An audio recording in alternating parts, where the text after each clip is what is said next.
Trades इस वक्त नजर आ रहे हैं, कहाँ पर फोकस होना चाहिए और हमारे टेक्निकल एक्सपर्ट्स का बाजार पर इस वक्त लेवल वाइज क्या कहना है, ये समझ लेते हैं। Rajesh ji, good afternoon. आप बताइए टेक्निकली इस वक्त बाजार कैसा नजर आ रहा है? कोई ट्रेड की बात करना या कोई कॉल की बात करना कितना सही होगा इस वक्त? First of all Mansi ji, welcome back. काफी समय बाद आपसे वापस इंटरेक्शन हो रहा है शो में। Thank you. तो, थैंक यू सो मच तो राजेश जी। हाँ, तो देखिए, मार्केट का मूड माहौल के हिसाब से तो शॉर्ट साइड के ही ट्रेड है। और हमें लगता है कि जिस तरीके से काफी स्टॉक्स में ब्रेकडाउन देखने को मिले और अपने इंपॉर्टेंट मूविंग एवरेजेस तोड़े हैं, तो हमें यहाँ पे पहला स्टॉक जो वीक लग रहा है वो है आईजीएल का। वैसे देखा जाए तो पूरे सेगमेंट में आईजीएल एमजीएल, ये सेगमेंट में वैसे ही गिरावट पिछले 2-3 हफ्तों से देखने को मिली है। और जिस तरीके से आईजीएल में अब शॉर्ट बिल्टअप यहाँ पे बनते हुए दिखे फर्दर, और स्टॉक ने अपने सारे important long term moving averages भी अब ब्रेक डाउन किए हैं। हमें लगता है आईजीएल फ्यूचर शॉर्ट किया जा सकता है यहाँ पे फर्दर, और डाउन साइड एक्सटेंड होते हुए दिख सकती है। डाउन साइड के टारगेट हमें लगता है 395 तक आते हुए दिख सकते हैं। तो आईजीएल फ्यूचर शॉर्ट किया जा सकता है। स्टॉप लॉस रखेंगे करीब 421 का। दूसरा स्टॉक जो शॉर्ट साइड का है वो है टाटा कंज्यूमर। ये अगेन स्टॉक को देखें तो ये फिफ्थ कंसेक्यूटिव वीक है जहाँ पे stock lower high low formation बनाते हुए दिख रहा है, जो कि क्लियर दिखाता है कि एक सस्टेन सप्लाई प्रेशर है। स्टॉक ने अपने monthly weekly important support area का भी ब्रेकडाउन यहाँ पे ऑलरेडी कर दिया है। स्टॉक अपने सारी long term short term moving averages के नीचे फिसलते हुए दिखा है। डेरिवेटिव डेटा में शॉर्ट बिल्टअप है। तो टाटा कंज्यूमर पे भी शॉर्ट करने की सलाह है। 945 तक की डाउन मूव एक्सटेंड होते हुए दिख सकती है, तो इसे भी शॉर्ट किया जा सकता है। स्टॉप लॉस रखना होगा करीब 992 के आसपास। बिल्कुल, तो एफएमसीजी सेक्टर से टाटा कंज्यूमर पर बिकवाली की राय, 945 रुपीस प्रति शेयर का लक्ष्य। और इसी के साथ इंद्रप्रस्था गैस, यहाँ पर भी बिकवाली की राय है। तेजस, आपके स्टॉक स्पेसिफिक आइडियाज कौन से रहेंगे जो अगले हफ्ते कैरी फॉरवर्ड किए जा सके?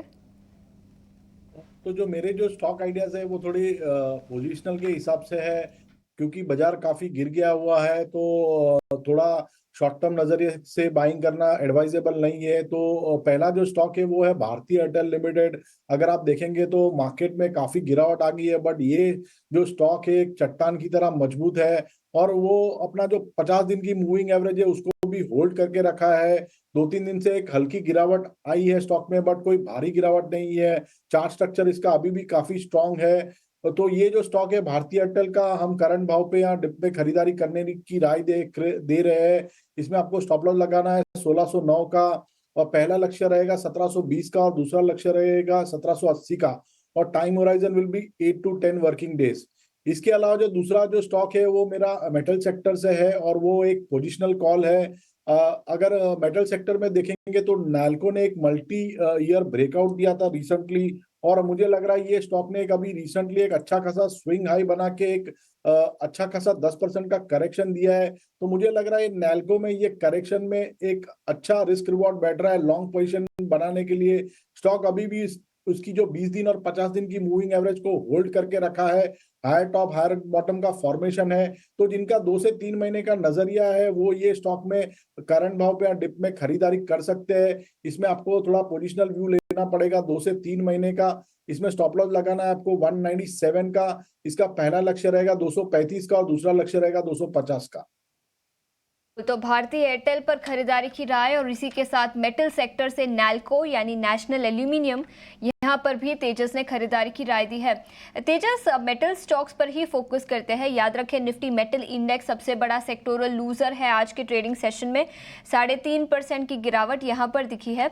और दो स्टॉक्स पर फोकस करेंगे, एक है हिंदुस्तान जिंक, 6.5% की गिरावट के साथ कारोबार, और हिंदुस्तान कॉपर में भी 7% से ज्यादा की गिरावट दिखी है। आपने नैल्को पर तो खरीदारी की राय दी, लेकिन हिंदुस्तान जिंक और हिंदुस्तान कॉपर, इन दोनों स्टॉक्स पर क्या राय होगी? देखिए, हिंदुस्तान जिंक में भी काफी अच्छा चार्ट स्ट्रक्चर है। आज हमने काफी सेल ऑफ देखा है, बट 490 का इसका एक अहम स्तर है। 200 दिन की इसकी मूविंग एवरेज है। जब तक ये ब्रेक नहीं करता है मुझे लग रहा है स्टॉक में शायद एक बाउंस बैक आ सकता है। अगर किसी की लॉन्ग पोजीशन बनी हुई है तो 490 के स्टॉप लॉस से होल्ड कर सकते हैं। अगर 490 का स्तर टूट गया तो मुझे लग रहा है कि ये जो स्टॉक है हिंदुस्तान जिंक का, उसमें डाउनवर्ड मोमेंटम एक्सेलरेट हो सकता है। और दूसरा स्टॉक आपका आपने कौन सा बताया? हिंदुस्तान कॉपर। और हिंदुस्तान कॉपर का जो चार्ट स्ट्रक्चर है वीक है। स्टॉक ने अभी इसका जो 200 डे एक्सपोनेंशियल मूविंग एवरेज था वो भी तोड़ दिया और लगातार स्टॉक उसके नीचे ट्रेड कर रहा है। और जो इसका जो वीकली चार्ट है उसका भी चार्ट स्ट्रक्चर काफी वीक हो गया है। 280 का एक इंपॉर्टेंट स्तर था, वो स्टॉक लगातार उसके नीचे ट्रेड कर रहा है। मुझे लग रहा है हिंदुस्तान में जो है, हिंदुस्तान कॉपर में है जो ये गिरावट का दौर है वो जारी रहेगा और स्टॉक नीचे में 250 तक के भी लेवल छू सकता है।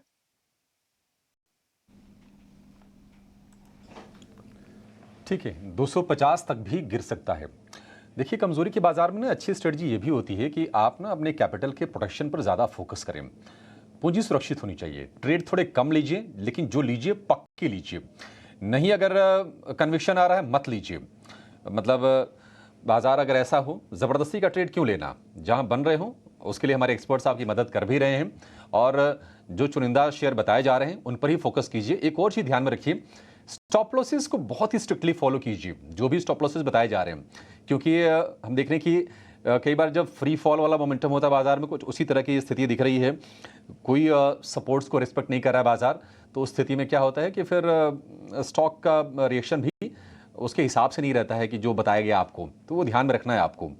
इस वक्त निफ्टी में 50 में से 48 शेयर 42 शेयर कमजोर हैं, सिर्फ 8 शेयर इस वक्त मजबूती के साथ हैं और उसमें आईटीसी लीड कर रहा है 2.2% के आसपास की तेजी के साथ। और अगर हम गिरावट वाले गर्म शेयरों की बात करें तो आज इंडसइंड बैंक है सबसे ज्यादा गिरा हुआ शेयर, 20% के आसपास की भारी गिरावट हमने इसमें देखी है।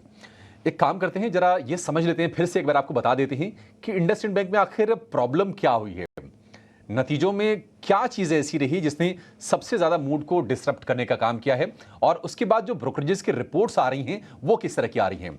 अपने सहयोगी को जोड़ लेते हैं, हमारे सहयोगी गौरव जावलेकर जुड़ गए हैं इंडसइंड बैंक पर एक रिसर्च लेकर।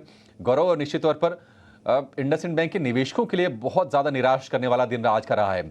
बताइए नतीजों में क्या क्या दिक्कतें रही हैं। जी हाँ, तो अगर हम इंडसइंड बैंक को देखें तो एक तेज़ गिरावट हमें देखने को मिली थी और इसके मेन रीज़न ये है कि कहीं पे अगर हम नंबर्स की बात करें सेकंड क्वार्टर की, तो अनुमान से कई ज़्यादा नीचे ये नंबर्स जो है हमें देखने को मिले थे। और इसमें मेन सबसे बड़ा अगर बात करें तो नेट इंटरेस्ट मार्जिन्स की, जो कि 4% लेवल पे गया है। 17 बिप्स का एक सीक्वेंशियल फॉल जो है हमें देखने को मिला था। और इसी के बाद मेन कंसर्न जो है वो आता है आपके MFI बुक पे, जो कि माइक्रो फाइनेंस बुक है। यहाँ पे अगर हम बात करें तो क्रेडिट कॉस्ट की अगर बात करें तो 2% से भी ज़्यादा एक क्रेडिट कॉस्ट हुआ था। हालांकि बैंक ने इस क्वार्टर में कहीं पे 500 करोड़ का प्रोविजंस लिया था कंटिजेंट प्रोविजंस में, और इसके चलते हुए कहीं पे क्रेडिट कॉस्ट एलिवेटेड दिख रहा है। बट अगर हम इस नंबर को भी हटा दे तो भी ये जो क्रेडिट कॉस्ट है वो 1.5% पे चला गया है। MFI के चलते हुए कहीं पे स्लिपेजेस में भी काफ़ी ज़्यादा एक अपटिक जो है वो देखने को मिला था, और वही एक सबसे बड़ा कंसर्न जो है वो बैंक के लिए अभी फिलहाल के लिए देखने को मिल रहा है। इसके अलावा अगर हम बात करें बाकी प्रॉफिटेबिलिटी की, तो कहीं पे 40% का फॉल जो है हमें प्रॉफिटेबिलिटी में देखने को मिला था। एसेट्स की अगर बात करें तो वहाँ पे बैंक का कहना यह है कि कहीं पे जो अनसिक्योर्ड बुक है वहाँ पे एक स्लो डाउन हमें देखने को मिला, और इसके चलते हुए कहीं पे नेट इंटरेस्ट मार्जिन्स में फॉल देखने को मिला था।